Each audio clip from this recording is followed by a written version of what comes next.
Assalamualaikum warahmatullahi wabarakatuh.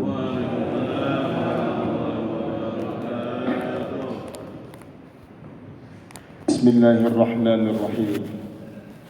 Alhamdulillahi rabbil alamin. Wassalatu wassalamu ala al-habibil alil azim Sayyidina Muhammadin al-hadi ila siratil mustaqim wa ala alihi wa sahbihi ajma'in. Wala hawla wala quwwata illa billahil aliyyil azim. Amma ba'du. فبسند المتصل إلى المؤلف الشيخ النووي التمارة بأن الله يتغشاه بالرحمة ويحفه بالمغفرة ويعلي درجته في الجنة وينفعنا بأسراره وأنواره وعلومه ونفحاته وبركاته في الدين والدنيا والآخرة بجاه حبيبك سيدنا ومولانا محمد صلى الله عليه وسلم. الفاتحة. أعوذ بالله من الشيطان الرجيم. بسم الله الرحمن الرحيم. الحمد لله رب العالمين الرحمن الرحيم مالك يوم الدين. إياك نعبد وإياك نستعين. اهدنا الصراط المستقيم صراط الذين أنعمت عليهم غير المغضوب عليهم ولا الضالين. آمين. بسم الله الرحمن الرحيم.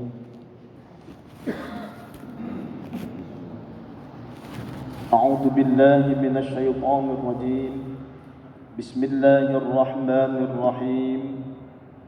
ولا تلبسوا الحق بالباطل وتكتموا الحق وأنتم تعلمون.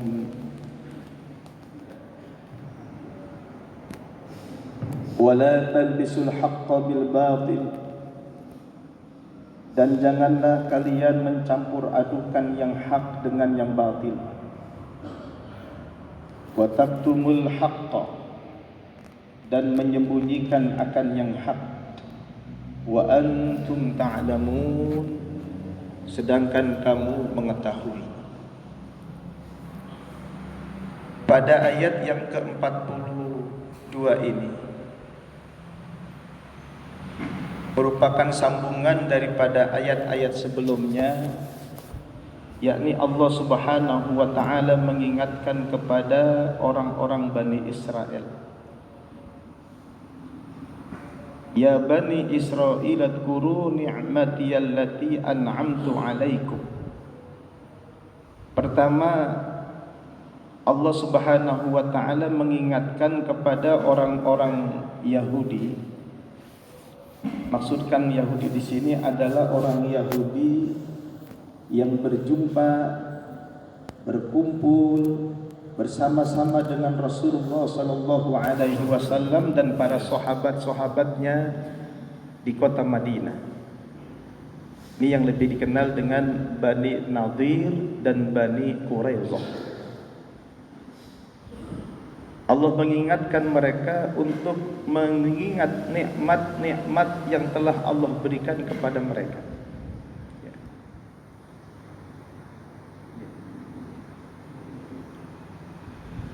Kemudian yang kedua, wa'aufu bi'ahdi. Allah perintahkan mereka untuk menepati janji. Jadi perintah yang pertama supaya mengingat nikmat Allah. Dengan mengingat nikmat Allah, maka akan semakin mendekatkan dirinya kepada Allah dengan cara mensyukuri nikmat Allah itu. Nah, ini kita banyak tidak mensyukuri nikmat Allah karena enggak pernah ngingatin nikmat Allah, sehingga merasa semua yang ada di kita ini usaha kita sendiri, sehingga merasa bahwa apa yang ada di rumah kita itu seakan-akan seolah-olah adalah hasil perbuatan kita sendiri, sehingga kita melupakan Allah bahwa sesungguhnya segala sesuatunya itu sudah Allah yang menentukannya. Tidak ada yang bisa menciptakan sehat kecuali Allah. Kita hanya ditakdirkan Allah untuk mengobati yang sakit. Tapi urusan sehat ada pada genggaman Allah. Tidak ada yang bisa menghidupkan dari yang mati atau mematikan daripada yang hidup. Semuanya adalah karena kehendak Allah. Wa ma tasha'una illa ayyasha Allahu rabbul alamin. Tidak ada yang kita bisa melakukan satu kehendak yang kita inginkan kecuali kalau Allah sudah menghendakinya maka jadi. Jadi kalau hidup ini ditentukan dengan kemauan kita, enggak ada orang yang susah. Kalau hidup ini ditentukan dengan kemauan kita, enggak ada orang yang bodoh. Pasti orang semuanya senang, pasti orang semuanya pintar. Karena ditentukan oleh keinginan kita. Tapi karena hidup ini ditentukan oleh kehendaknya Allah, maka sesuai dengan siapa yang Allah pilih, itulah yang kemudian yang Allah takdirkan memperolehnya.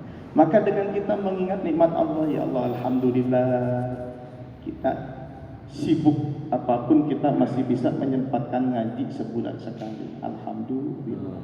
Kita bisa ngaji bareng di sini, kita bisa sholat subuh berjamaah di masjid, subhanallah. Yang kedua, perintah dari Allah adalah wa'aufu bi'ahdi. Mereka diperintahkan untuk menepati apa? Menepati janji. Ya, masih ingat ya? Pada penjelasan di minggu yang kemarin. Kemudian wa iyaya farhabun, mereka diperintahkan untuk hanya takutnya kepada Allah saja. Karena kalau kita menggantungkan rasa takut kita kepada makhluk, inilah yang membuat kita hidup menjadi tidak nyaman.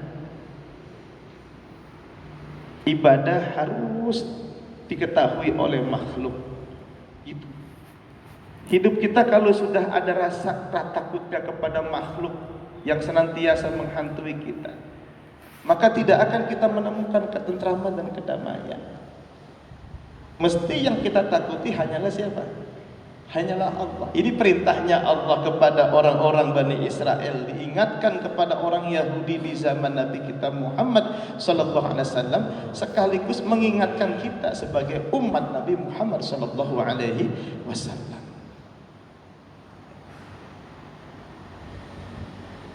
Kemudian yang ketiga, yang keempatnya, perintah Allah untuk beriman kepada Allah Subhanahu wa taala. Beriman kepada Al-Qur'an. Wa aminu bima anzalna musaddiqan lima wa aminu bima anzaltu musaddiqan lima ma'akum. Diperintahkan oleh Allah untuk beriman kepada Al-Qur'an. Al-Qur'an yang mana? Musaddiqan lima ma'akum. Jadi di sini Allah Subhanahu wa taala menegaskan bahwa fungsi Al-Qur'an itu adalah membenarkan apa yang sudah diterapkan di dalam kitab-kitab sebelum Al-Qur'an. Jadi kalau di Zabur diperintahkan untuk beriman kepada Allah, mentauhidkan Allah, di Taurat juga sama, di Injil juga sama, ya di Quran juga sama.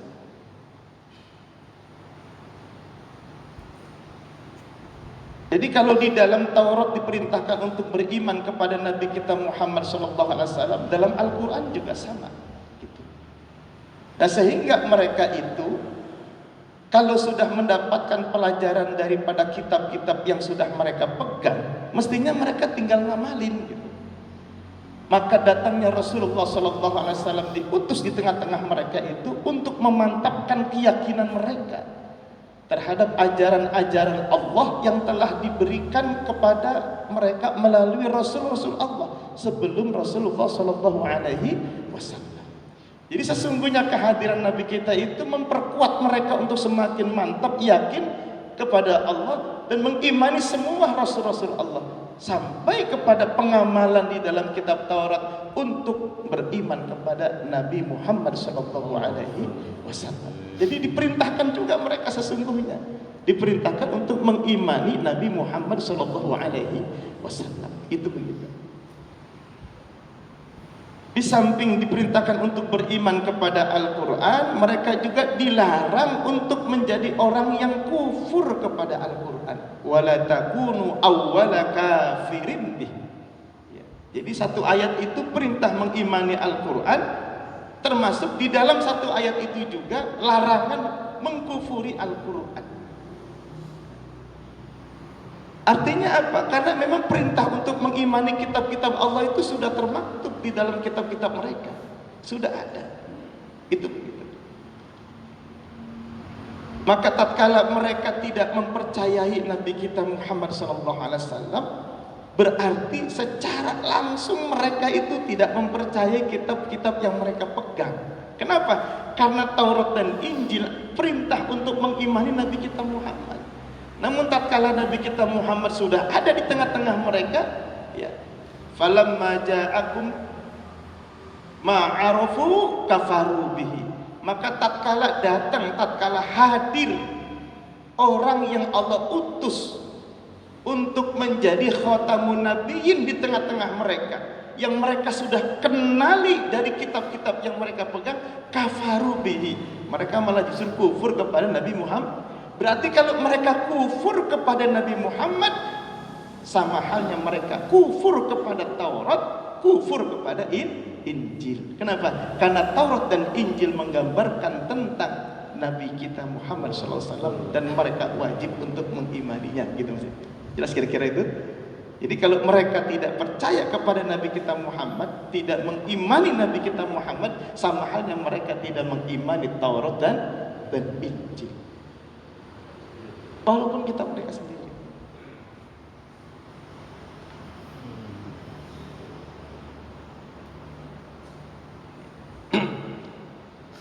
Selanjutnya,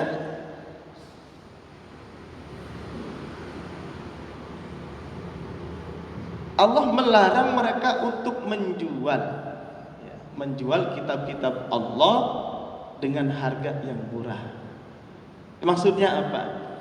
Perintah di dalam Taurat dan Injil untuk mengimani Al-Quran, mengimani Nabi Muhammad SAW. Ya. Kemudian mereka tutup-tutupi semua itu. Di dalam kitab mereka ada perintah, bila mana ada di antara mereka yang melakukan zina, maka mereka harus dirajam. Ditutup-tutupin oleh mereka. Tujuannya apa?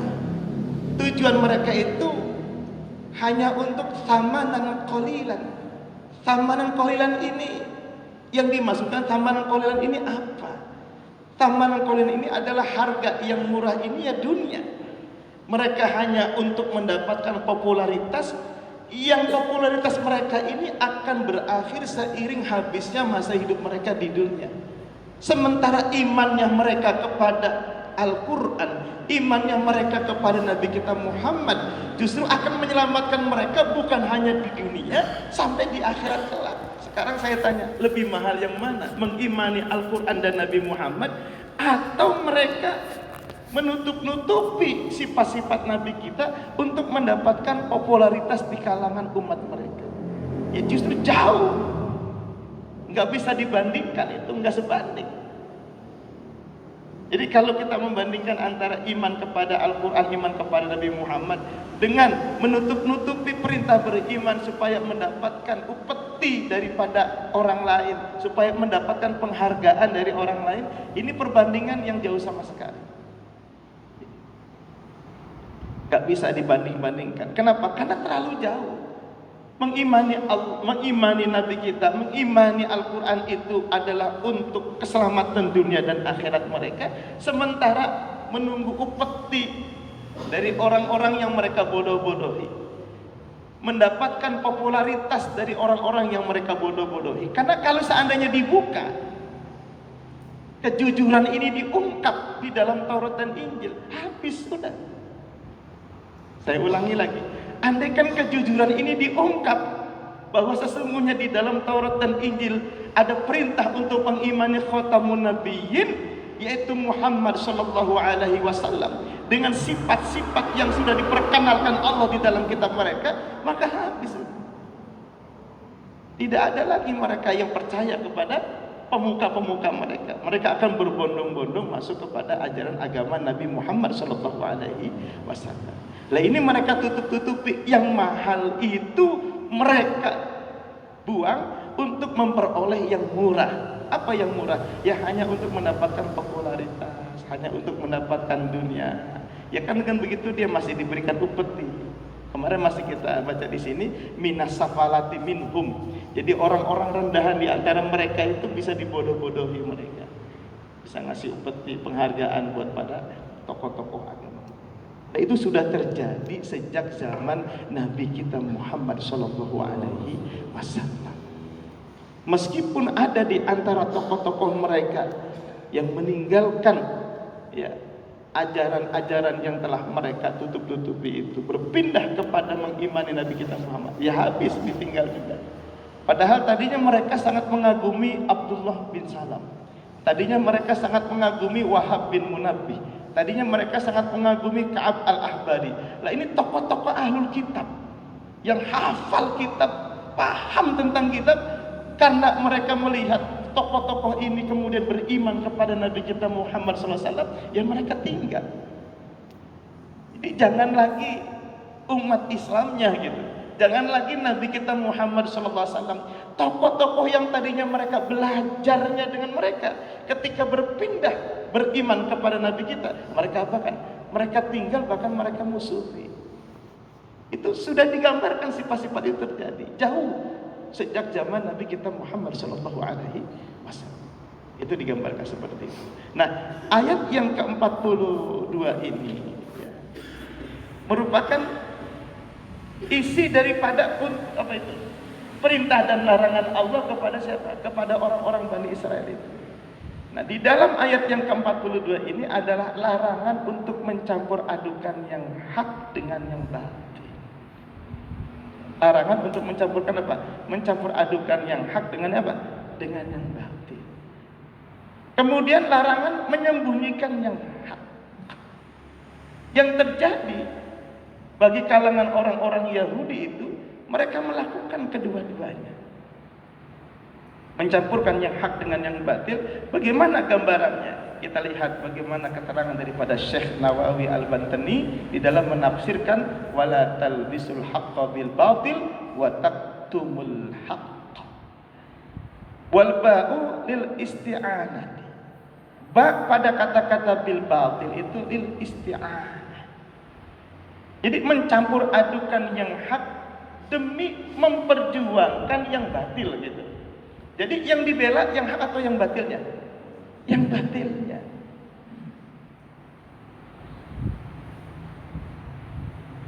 Wal makna, pengertiannya, wala tukhlitul haqqa bisababi syubuhatil lati turidunaha 'ala sami'ina.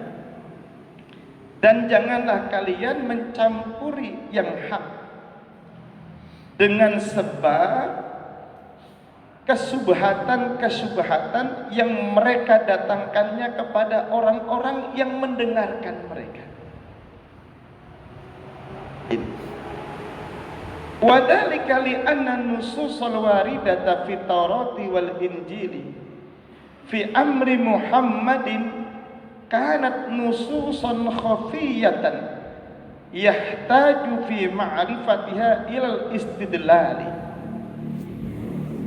Dan demikian itu terjadi. Maksudnya mereka mencampur adukan yang hak dengan yang batil itu terjadi. Karena apa? Ilatnya li'anna nususul waridat fit Taurat. Karena nas-nas yang datang di dalam Taurat dan Injil. Jadi kalau hukum itu bersumber dari Alkitab disebutnya nas. Kalau hukum itu bersumber daripada pandangan ulama disebutnya ijtihad. Jelas kira-kira itu? Ya. Jadi kalau sumbernya dari apa? Kitab itu disebutnya apa? Nas. Dari ayat-ayat Al-Quran, dari ayat-ayat Taurat dan Injil. Kalau sumbernya daripada apa? Pendapat ulama disebutnya apa? Ijtihad atau ra'yul ulama.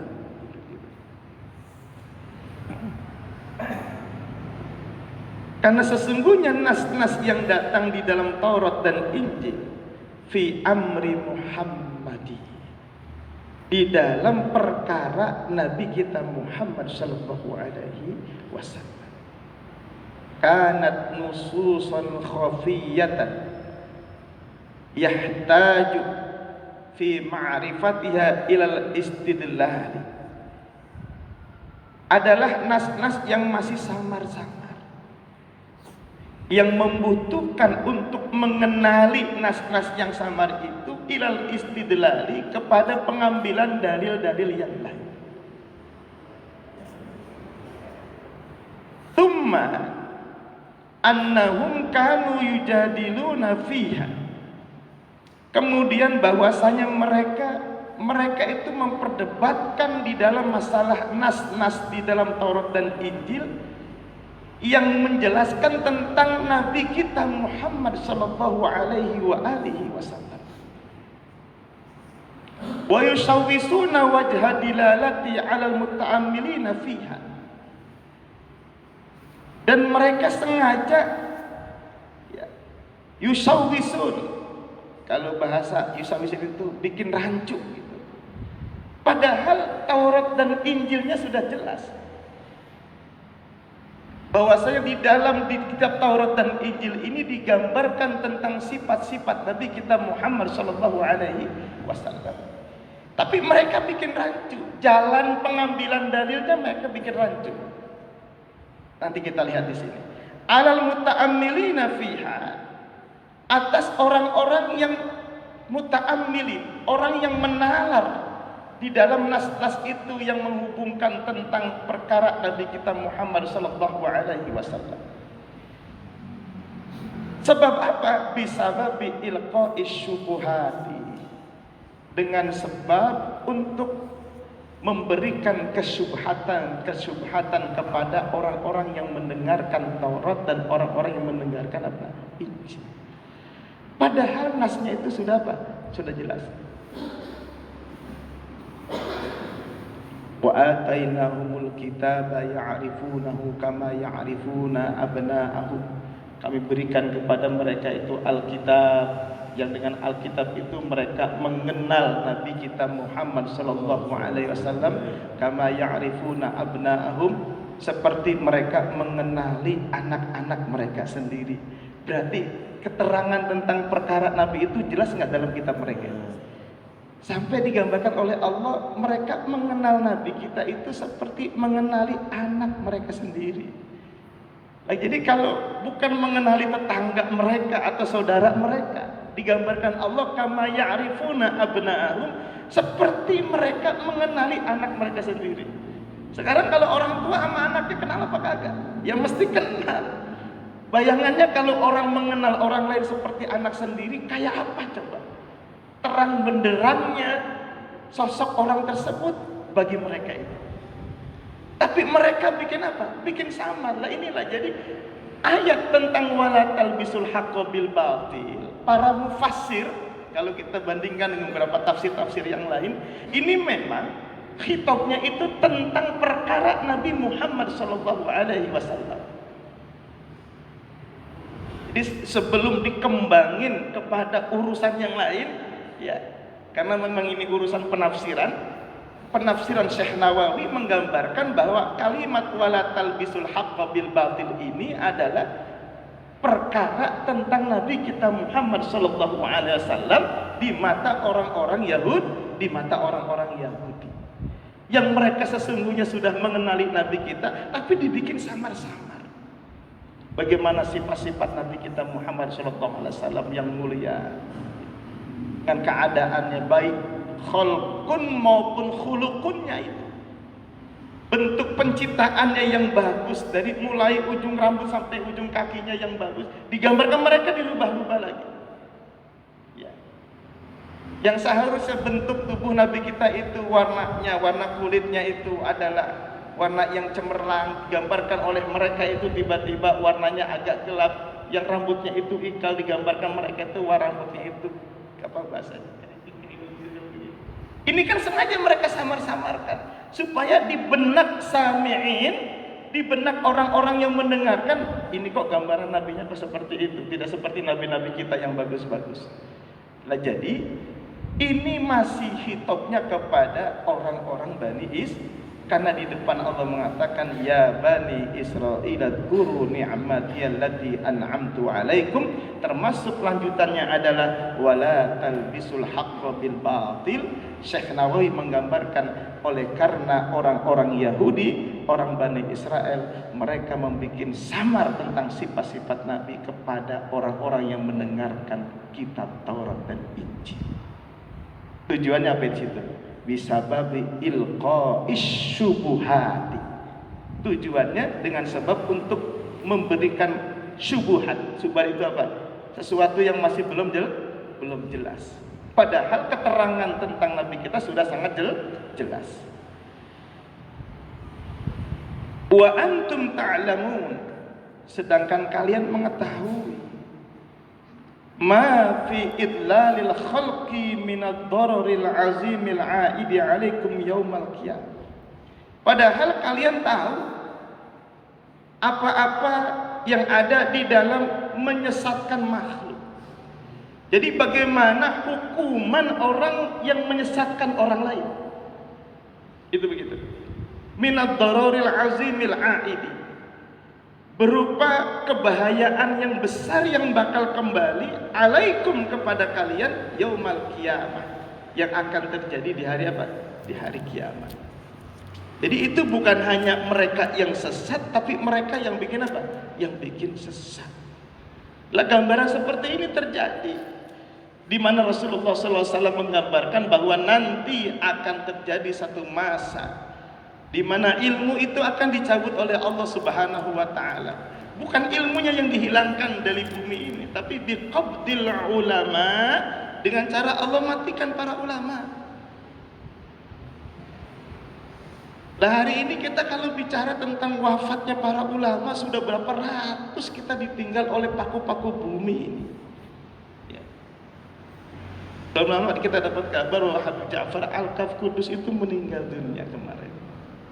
Innalillahi wa inna ilaihi raji'un. Ya, artinya dengan cara apa Allah mengangkat ilmunya Allah di alam semesta ini? Dengan cara biqabdil ulama itu, sehingga tidak ada yang tersisa di antara umat manusia itu kecuali mereka para pemimpin-pemimpin yang apa? Dhalun mudillun. Yang tersisa hanya orang-orang yang bodoh dipandang orang alim. Jadi orang bodoh dipandang sebagai apa? Orang alim. Fayastabtauna, lalu mereka meminta fatwa alaihim kepada orang-orang yang tadi dipandang bodoh itu. Fa'aftau, lalu mereka itu yang sesungguhnya orang bodoh itu memberikan apa itu? Memberikan fatwa. Fadallu wa adallu. Kalau orang bodoh memberikan fatwa, yang terjadi adalah mereka sendiri yang sesat dan juga menyesatkan orang lain. Nah, ini yang terjadi zaman sekarang ini. Allahu a'lam bishawab. Apa kita sudah masuk pada wilayah yang dikhitabkan dalam hadis ini atau tidak? Saya rasa kita semua sudah tahu. Nah, oleh karena itu, ya kalau kita kait-kaitkan dengan persoalan-persoalan yang terjadi di zaman sekarang ini, ya sangat kuat sekali sebetulnya dengan gambaran-gambaran yang sudah digambarkan oleh baginda kita Nabi Muhammad SAW. Larangan yang kedua adalah wataktumul haqqa. Orang Bani Israel dilarang untuk menyembunyikan yang hak.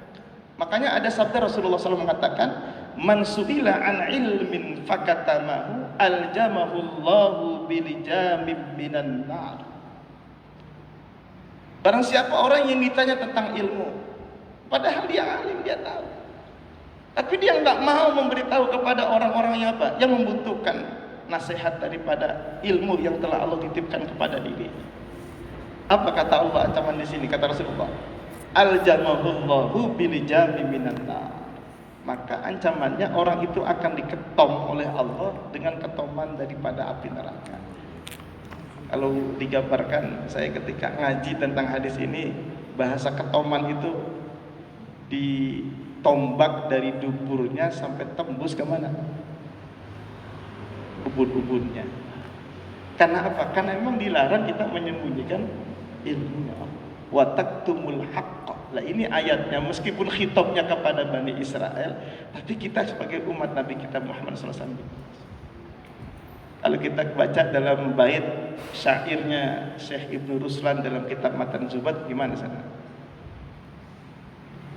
Wa kullu man bi'ilmihi lam ya'malan mu'adzabun min qabli ubadil wathan. Kan gitu ya. Wa kullu man bi'ilmihi lam ya'malan, siapa orang yang punya ilmu tapi enggak diapain? Enggak diamalin. Mu'adzabun min qabli ubadil wathan, nanti bakal disiksa oleh Allah sebelum penyembah-penyembah berhala disiksa. Itu orang-orang yang berilmu, dia tahu ilmunya tapi enggak dipakai ilmunya. Itu begitu. Nah, ma'asyiral muslimin, jamaah yang dimuliakan oleh Allah Subhanahu wa taala.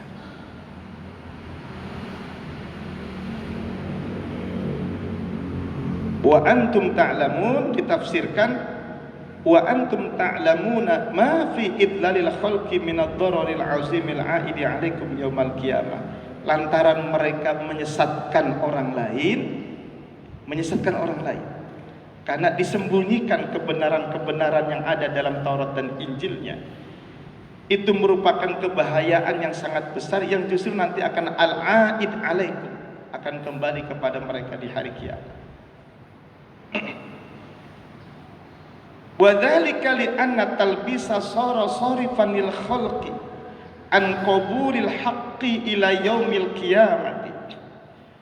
Dan yang demikian itu terjadi li anna talbisa, karena sesungguhnya mencampur adukan yang hak dengan yang batil itu sara sarifan lil khalqi an qabulil haqqi, akan memalingkan lil khalqi, bagi makhluk, memalingkan bagi manusia an qabulil haqqi ila yaumil qiyamah, memalingkan untuk menerima yang hak, yang seharusnya mereka mendapatkan kebenaran yang sebenar-benarnya dalam Taurat, lantaran dibikin samar-samar oleh orang-orang Bani Israel, sehingga mereka tidak akan menerima kebenaran itu. Sampai kapan orang Yahudi tidak menerima kebenaran itu dalam kitab mereka? Ila yaumil qiyamah. Bayangkan, kalau kebenaran ini tidak diungkap yang sejujurnya, maka mereka akan selamanya dolal, akan selamanya sesat. Sampai kapan? Sampai hari kiamat. Itu begitu. Wada'iyan lahum ilal istimrari alal batili ila yaumil qiyamah, dan juga akan mengajak mereka ilal istimrar, untuk terus menerus alal batil, terus menerus berada di dalam kebatilan. Ya kan, sampai sekarang mana ada orang Yahudi yang menerima Nabi kita Muhammad? Sampai sekarang mana ada orang-orang Nasara yang menerima Al-Quran sebagai kitab yang mereka yakini untuk mereka imani? Ada nggak? Itu begitu. Maka dikatakan di sini oleh Syekh Nawawi, ini wada'iyan, perilaku orang-orang Bani Israel yang seperti itu akan mengajak pengikut-pengikut mereka ilal istimrari alal batil, sampai mereka terus menerus berada di atas kebatilan. Sampai kapan itu? Ila yaumil qiyamah, sampai hari kiamat. Jadi kalau kejujuran ini tidak diungkap, bahwa Taurat dan Injil menggambarkan tentang itu, sampai hari kiamat mereka akan sesat terus. Ya, cuman ini perkaranya bukan perkara kita, bukan perkara kekuatan manusia yang bisa menggerakkan semua ini, tanpa ada kudrat dan iradah daripada Allah Subhanahu wa taala. Itu begitu. Tsumma dzakarallahu luzuma syara'i 'alaihim ba'dal iman.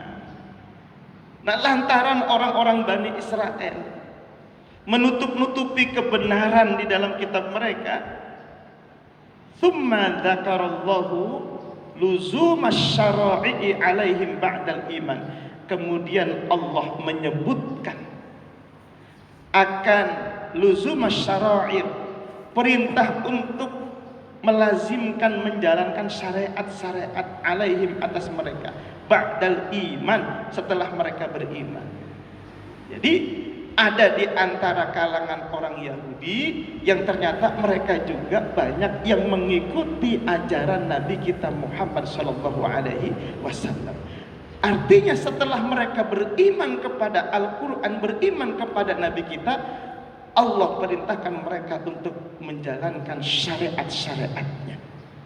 Maka diteruskan di dalam ayat berikutnya, wa aqimus sholata wa atuz zakata warka'u ma'ar raki'in.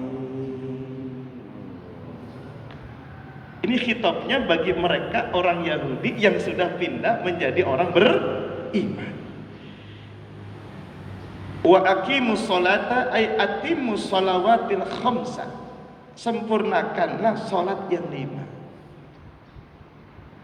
Artinya nggak ada tawar menawar. Ya sekarang saya sholatnya tiga waktu dulu ya Ustaz ya. Enggak begitu juga. Kalau bisa 5-5-nya ngapa kudu 3 dulu kan gitu. Jalannya 5-5. Karena masih banyak yang belum sempurna, ya sambil jalan belajar. Wa atu zakat, dan perintah untuk apa? Zakat. Dirikanlah sholat, sempurnakanlah sholat yang 5. Wa atu zakata, dan tunaikanlah zakat, atu zakata amwalikum. Artinya berikanlah zakat daripada harta kamu. Warka'u ma'ar raki'in, dan rukuklah kamu bersama orang-orang yang rukuk. Perintah rukuk di sini artinya salatlah kamu bersama orang-orang yang salat. Ma'asyiral muslimin rahimakumullah. Di ayat yang ke-43 ini, pertama kali yang diperintahkan bagi orang yang beriman, ya, adalah perintah untuk mendirikan sholat. Pertama kali. Peranan sholat yang begitu sangat penting. Sama seperti yang digambarkan oleh Rasulullah ketika ditanya oleh Abdullah bin Mas'ud radhiyallahu ta'ala anhu.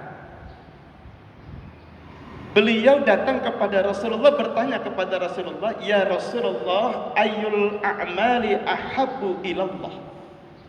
Amalan apa yang paling dicintai Allah? Qala as-salatu ala waqtiha. Rasulullah enggak nyebut yang lain. Begitu ditanya oleh sahabat beliau, Abdullah bin Mas'ud bertanya, amalan yang paling dicintai Allah apa? Rasul jawab, as-salatu ala waqtiha. Salat pada waktunya. Yang pertama disebut oleh Rasulullah itu ya salat.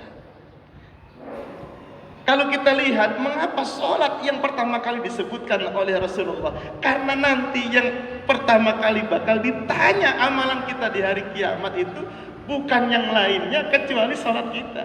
Awwalu ma yuhasabu bihil 'abdu yaumal qiyamah as-salat. Salat. Kita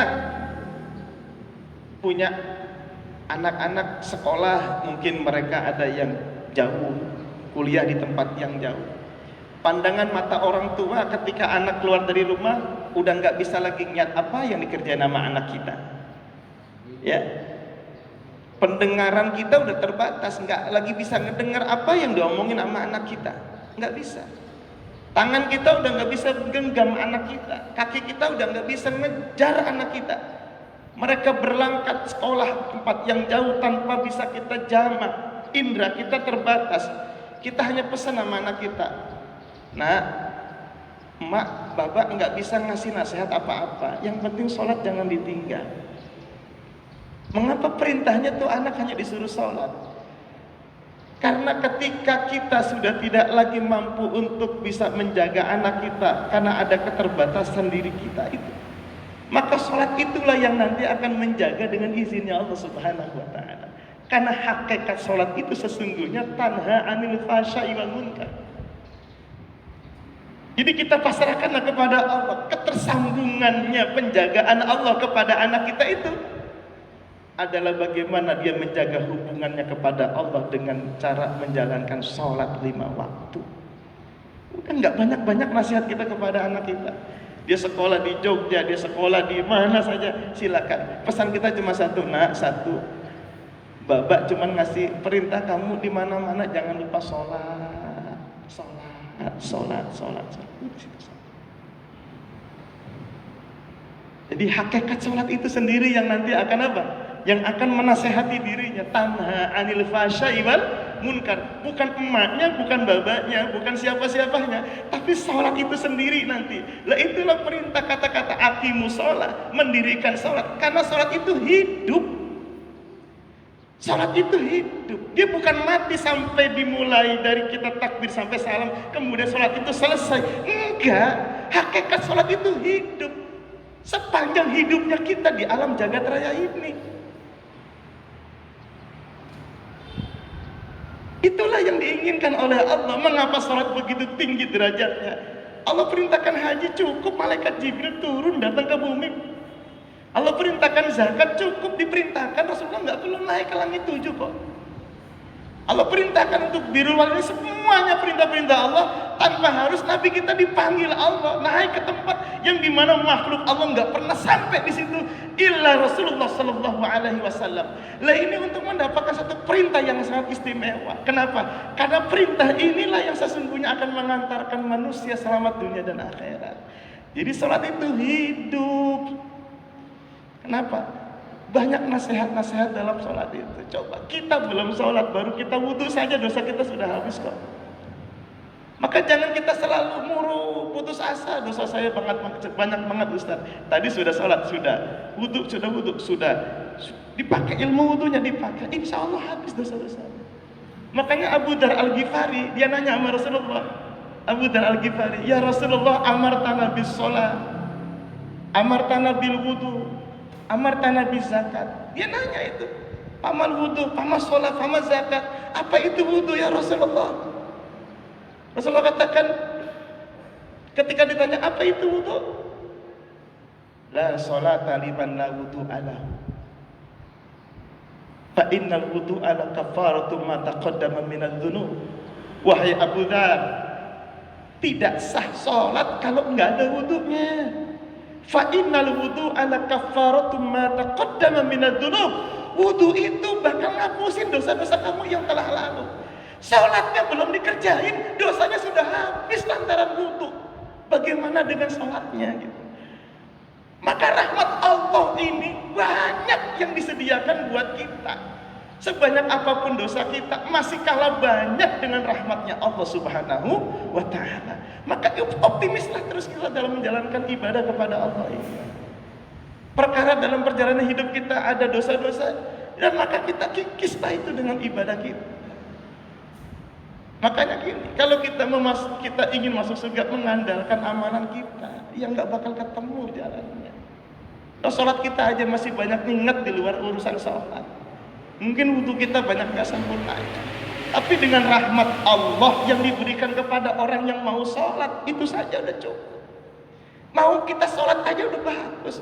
Bangun tidur, kita keluar dari rumah, datang ke masjid saja, itu Allah senang. Itu saja bisa memasukkan kita ke dalam surga, lantaran Allah redha. Sholatnya nggak berkualitas, banyak yang kagak fasih bacaannya, tapi dengan dia mau datang ke masjid, nuruti perintah Allah, Allah senang. Itu yang bakal bisa masukin ke dalam surga. Siapa yang tahu coba? Nggak ada yang tahu kita ini. Apa karena ngajinya kita? Belum tentu ngajinya kita, belum tentu. Tapi dengan kita beramal terus seperti ini, ya, kita melakukan amalia kita minta hanya, ya Allah saya minta gak banyak-banyak, terima sajalah ngaji saya, udah gitu. Ngaji saya terima ya Allah. Begitu salat, ya Allah salat saya terima ya Allah. Begitu kita habis ngasih orang tua kita, ya Allah terima sedekah saya ya Allah, terima amal baik saya ya Allah. Kita cukup minta terima saja sudah. Karena tidak semua amalan manusia itu sebaik apapun diterima oleh Allah. Maka kita hanya minta diterima oleh Allah. Bahkan hidup matinya kita pun kita minta diterima oleh Allah. Makanya kalimat istiftah dalam sholat yang ditawarkan, yang diajarkan oleh Imam Syafi'i ini yang sampai Rasulullah kemudian nengok, tadi siapa yang baca inna sholati wa nusuki wa mahyaya wa mamati itu? Karena di antara sahabat ada yang takbiratul ihramnya itu bunyinya Allahu Akbar kabira walhamdulillahi katsira, seperti yang digambarkan oleh Imam Syafi'i. Jadi Rasulullah nggak ngajarin. Rasulullah nggak ngajarin doa iftitah kepada sahabat. Rasulullah kemudian mendengar dengar ada sahabat yang baca iftitahnya yang model yang diajarkan Imam Syafi'i. Rasulullah nengok ke belakang. Tadi siapa yang baca doa iftitah Allahu Akbar kabir? Saya ya Rasulullah. Doamu tidak akan dihalangi oleh Allah. Coba bayangkan. Jadi banyak sahabat-sahabat Nabi yang melakukan amalia ibadah tanpa diajari Nabi, dia kerjakan sendiri. Baru dilegalitas oleh Nabi kita. Jadi apa artinya? Lebah itu, nah bahasa saya lebah itu nanti ya. Berarti di saat itu sudah terjadi sesuatu yang tidak bersumber dari Nabi. Sudah terjadi belum? Terjadi.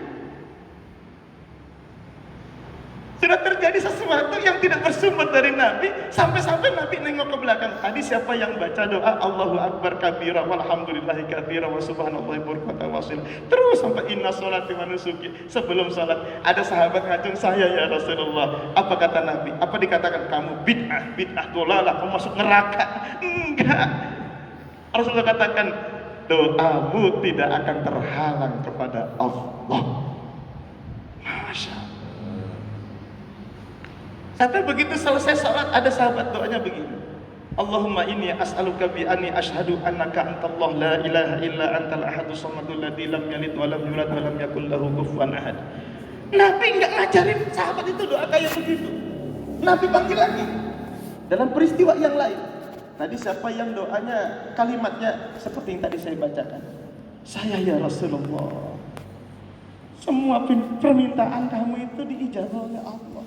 Jadi banyak perbuatan-perbuatan sahabat di masa Rasulullah yang tidak diajarkan oleh Nabi, tapi dibenarkan oleh Nabi.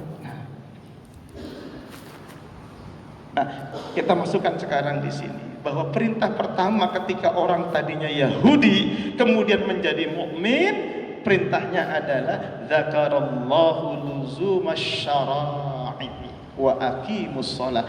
Ente udah Islam, udah salat. Perintahnya salat. Nah, saya katakan tadi inna sholata tanha 'anil fahsya'i wal munkar.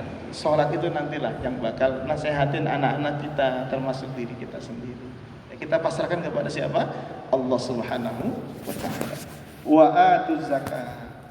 Perintah salat adalah membersihkan diri, tazkiyatun nafs. Wa atuz zakat ini adalah tazkiyatul amwal. Banyak nggak harta kita dari barang yang syubhat, nggak tahu sumbernya dari mana, ujung-ujung kita pegang. Kita nggak tahu apakah muamalah kita itu halal atau haram. Mungkin diantaranya ada barang dari sumber-sumber yang syubhat, meskipun tidak haram. Nah, dengan kita melakukan zakat ini, maka harta kita akan dibersihkan dengan cara ini. Lah ini berarti Allah Subhanahu wa taala mengajarkan ada hubungan hablum minallah melalui salat, ada hubungan yang disebut dengan hablum minan nas melalui zakat. Jadi Islam ini luar biasa. Ngopeni orang lain gitu menurut saya. Ngopeni orang lain. Lihat ada tetangga kita sudah berapa kali dia nggak makan ya, ini harusnya nggak tega gitu. Mesti ada ngopeni orang lain. Waktu zakat itu ngajarin kita supaya kita perhatian dengan orang lain. Rasulullah itu baiknya bukan cuma kepada orang Islam. Rasulullah itu baik juga kepada orang-orang non Muslim. Bahkan digambarkan afatatma'una ayyuminu lakum waqad kana fariqum minhum yatluna al-kitaba. Disinggung oleh Rasulullah, wahai Nabi, wahai Muhammad, maksudnya disinggung Rasulullah dan juga para sahabat-sahabat yang lain. Afatatma'una ayyuminu lakum. Kok ente kayaknya tomak banget tuh. Artinya kepada orang-orang kafir, ayo diusap-usap bahasa kita gitu. Dibujukin, diajak, dirayu-rayu, ayo bareng ngaji, bareng ayo kita iman kepada Allah. Jadi Rasulullah itu ngelihat ada orang Quraisy masih nyembah patung, sedihnya lebih sedih daripada orang tuanya tuh orang. Jadi Rasulullah kalau melihat ada orang-orang Quraisy, orang Mekah masih nyembah patung, Rasulullah itu rasa kasihan, ya Allah. Makanya tomat terus nggak berhenti, biar dihujat, dicaci maki, bahkan sempat mau dibunuh, tetap Rasulullah ayo ngajak, ayo iman kepada Allah dengan cara-cara dan yang bagus. Maka kalimat-kalimat uswatun hasanah itu menjadi banyak penjabarannya. Kesuksesan Rasulullah itu karena dengan akhlaknya. Jadi begitu banyak orang kafir Quraisy yang berbondong-bondong masuk Islam karena mereka itu kagum dengan akhlaknya Rasulullah. Jadi kalau ditanya apa mukjizat Rasulullah, ya Rasulullah sendiri itu adalah mukjizatnya bagi umat Islam. Kenapa? Akhlak yang begitu agung tidak dimiliki oleh manusia dalam sejarah perjalanannya sejak awal sampai akhir kiamat, kecuali hanya dimiliki keagungan akhlak itu oleh Rasulullah Muhammad SAW. Kayak begitu. Ngasih makan bukan cuma orang Islam, yang kafir juga dikasih apa? Orang Yahudi masih dikasih apa? Ngasih makan. Bahkan ketika Abu Bakar As-Siddiq baru pertama kali dibaiat menjadi khalifah, dia nanya kepada Aisyah, Aisyah, ini sekarang Abah jadi khalifahnya Rasulullah. Abah pengen nanya, adakah hal-hal yang belum Abah selesaiin terkait dengan kewajibannya Rasulullah SAW? Kata Siti Aisyah, ada. Apa? Rasulullah punya baju perang. Dulu saya di rumah nggak punya makanan barang sebutir kurma. Abu Bakar ngedengerin aja di penjelasan putrinya. Maksudnya apa? Karena kami waktu itu nggak punya uang, Bapak. Ini Rasulullah ngegadein baju besinya, baju perangnya kepada tetangga yang kebetulan orang Yahudi. Sampai sekarang itu belum ditebus. Nangis kita Abu Bakar As-Siddiq radhiyallahu anhu. Padahal andaikan Rasulullah ngomong saja sama Abu Bakar, nggak perlu gadain baju perangnya. Apa yang mau pasti dikasih. Andaikan Rasulullah ngomong saja sama Utsman bin Affan, ngomong saja sama Abdurrahman bin Auf, sebagai para penderma-penderma yang hebat dalam sejarah panjang umat Nabi kita Muhammad SAW itu, pasti mereka akan berbondong-bondong nolongin Rasulullah. Tapi Rasulullah nggak pernah mau membebankan umatnya. Dia melakukan muamalah bukan kepada seorang Muslim, dia gadain itu kepada siapa? Kepada orang Yahudi. Ada apa di balik peristiwa muamalah itu? Ini menunjukkan bahwa dalam hukum Islam ada hukum Islam yang hanya boleh antar Islam dengan Islam, Muslim dengan Muslim. Ada transaksi yang dilakukan akan itu boleh antara Muslim dengan yang bukan Muslim. Jelas kira-kira maksudnya di situ. Bahwa di sini juga ternyata agama Islam mengajarkan tentang bagaimana hubungan antara manusia yang satu dengan manusia yang lain. Maka kita mengenal ada istilah ukhuwah Islamiyah, ada istilah ukhuwah basyariyah, bahkan sekarang di Indonesia ada istilah ukhuwah watoniyah, persaudaraan kebangsaan, sesama anak bangsa, persaudaraan sesama muslim. Tapi yang lebih hebat lagi ukhuwah basyariyah, nggak lihat bangsanya apa, nggak lihat warna kulitnya apa, nggak lihat agamanya apa, mun kita baik sama orang, itu yang disebut dengan ukhuwah basyariyah. Dan itu sudah diajarkan oleh Rasulullah Shallallahu Alaihi Wasallam. Jadi kita mau nyontoh kepada siapa lagi? Uswatun hasanahnya sudah ada di situ. Nah itu begitu. Wa atu zakat, atu zakata amwalikum, berikanlah zakat harta kamu. Zakat. Ya. Warka'u ma'ar raki'in. Ay sallu as-salawatil khamsi ma'al musalli Muhammadin wa ashabihi fi jama'atihim. Pengertian warka'u ma'ar raki'in, Syekh Nawawi menafsirkan salatlah kamu salat 5 waktu bersama orang-orang yang salat, yaitu Nabi kita Muhammad SAW dan para sahabatnya dalam jamaah mereka. Bapak Ibu sekalian, kalimat warka'u ma'ar raki'in ini menggambarkan Allah menyuruh kita kalau sholat itu bareng-bareng, alias berjamaah. Warka'u ma'ar raki'in. Jadi perintah sholat berjamaah itu, lah inilah ayatnya. Orang beriman itu diperintahkan sholat, seabdul-abdul sholat adalah berjamaah.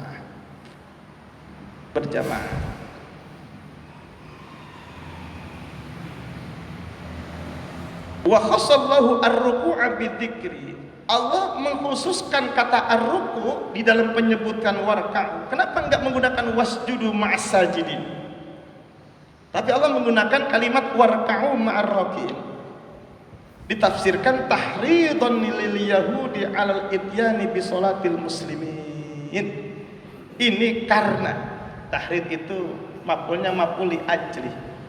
Karena untuk menganjurkan secara keras kepada orang Yahudi yang sudah masuk Islam itu untuk menjalankan sholat dengan cara sholatnya orang-orang Muslim. Karena sholatnya orang Yahudi cuma ngangguk-ngangguk doang, kagak nggak pakai ruku gitu. Jelas nggak kira-kira itu? Oleh karena Allah mengatakan warka'u ma'arrakiin, ini supaya cara sholatnya pindah. Kalau kamu dulu ketika Yahudi cukup berdiri saja di depan tembok ratapan begitu, sekarang ketika kamu sudah menjadi mukmin, salat pakai cara salat orang-orang yang beriman. Maka kata warqa'u ma'raqiin, itu salatnya kudu pakai apa? Pakai ruku. Ada pula mufassir yang lain mengatakan, mengapa warqa'u bukan wasjudu? Karena ruku nggak bisa berdiri sendiri. Kalau orang ruku mesti salat. Tapi kalau orang sujud belum tentu salat. Kalau orang sujud bisa jadi sujud tilawah dia atau sujud syukur, tapi kalau orang ruku nggak bisa berdiri sendiri. Ketika orang itu diperintahkan ruku, mesti dia itu salat, karena ruku tidak bisa berdiri sendiri, Jadi warka'u ma'arrakin, salatlah kamu bersama orang-orang yang salat. Berarti perintahnya apa ini? Salat berjamaah.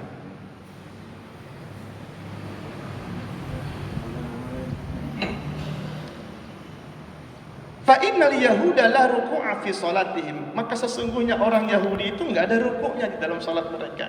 Fa ka'annahu ta'ala qala sallu as-salata dzatar ruku'i fi jama'atin. Salatlah kamu akan satu salat yang ada rukuknya, fi jama'atin, dijalankan dengan cara berjamaah. Nah, ini perintah untuk melaksanakan salat berjamaah. Atamuruna an-nasa bil birri wa tansawna anfusakum wa antum tatluna al-kitaba afala ta'qilun. Ma'asyiral muslimin jamaah rahimakumullah. Sebelum kita untuk pengajian kita, tadi saya nyampaikan bahwa ketika Abdullah bin Abbas bertanya, perintah yang pertama itu adalah apa? As-salatu ala waqtiha.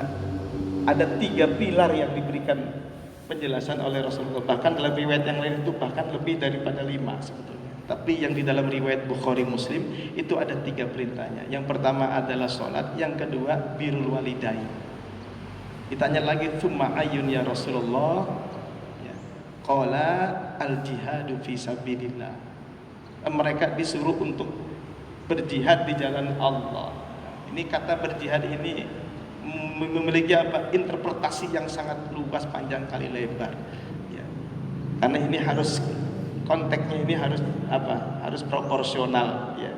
Ketika di zaman Rasulullah ya jihad karena musuhnya jelas, mereka membawa senjata. Lah di zaman kita sekarang ini, mari kita berjihad membela agama Allah dengan cara apa? Kita menolong umat-umatnya Nabi kita Muhammad Rasulullah Sallallahu Alaihi Wasallam. Yang punya ilmu ya ajari saudara kita yang masih awam. Yang punya kelebihan harta kita bangun rumah-rumah Allah, kita bangun majelis-majelisnya Allah. Kemudian kita apa kan? Kita sumbangkan kepada anak-anak yatim, sumbangkan kepada para fuqara wal masakin. Kita bantu mereka yang lemah. Ini juga merupakan bagian daripada jihad di jalan Allah Subhanahu wa taala. Nah, inilah jihad yang paling sesungguhnya, paling berat jihad itu sesungguhnya adalah sebagaimana yang Rasulullah katakan, apa katanya? Kita berpindah dari jihad yang kecil ya, berpindah menuju jihad yang paling apa? Yang paling besar.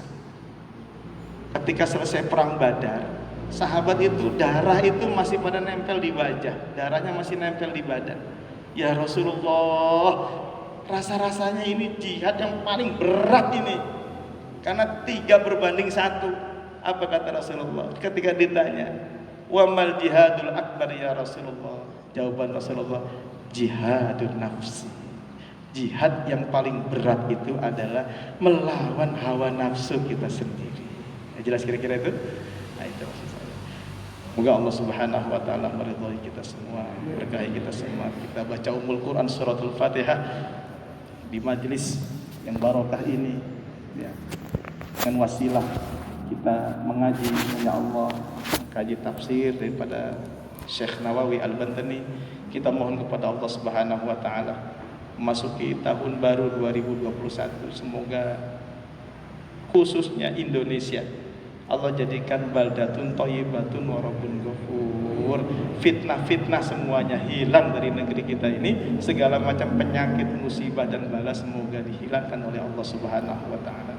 Para pemimpin-pemimpin bangsa kita ini diberikan keimanan, keislaman yang kuat, yang kokoh, dapat menjalankan kepemimpinan dengan cara yang adil, ya, sesuai dengan ajaran Nabi kita Muhammad sallallahu alaihi wasallam. Kita minta kepada Allah semoga semuanya para ulama kita diberikan perlindungan oleh Allah, selamat dunia dan akhirat, sehat wal afiat ala hadhihi niyyah wa kulli niyatin salihah wa ila hadratin nabiyil mustafa sayyidina Muhammadin sallallahu alaihi wa alihi wasallam. Al-Fatihah.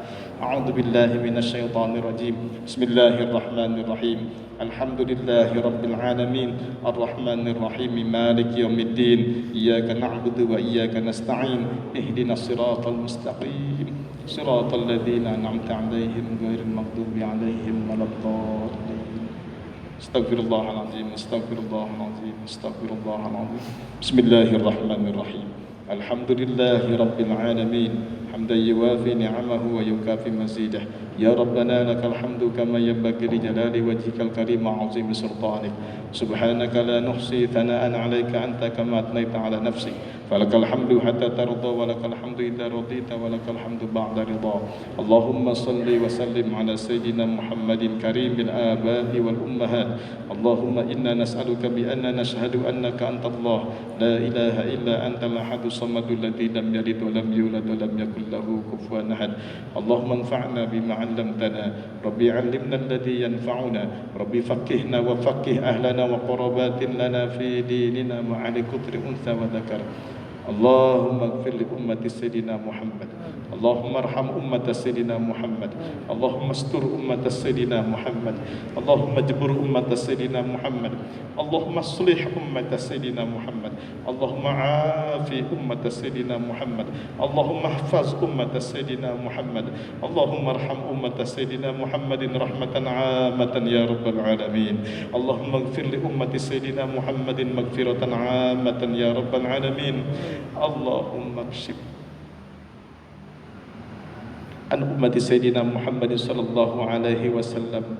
Allahumma dina huda bihuda waj'alna mimman yusari'u fi ridhak wa la tuwallina waliyan siwak wa la taj'alna mimman khalafa amraka wa 'asab. Wa hasbunallahu wa ni'mal wakil wa la hawla wa la quwwata illa billahil aliyyil azim. Allahumma sallimna wal muslimin. Allahumma sallimna wal muslimin. Allahumma sallimna wal muslimin wa 'afina wal muslimin wa 'afina wal muslimin wa عافنا والمسلمين وقنا وإياهم شر مصائب الدنيا والدين. وصلى الله على خير خلقه محمد وآله وصحبه وبارك وسلم. سبحان ربك رب العزة عما يصفون وسلام على المرسلين والحمد لله رب العالمين. Subhanakallahumma bihamdika asyhadu an la ilaha illa anta astaghfiruka wa atubu ilaik.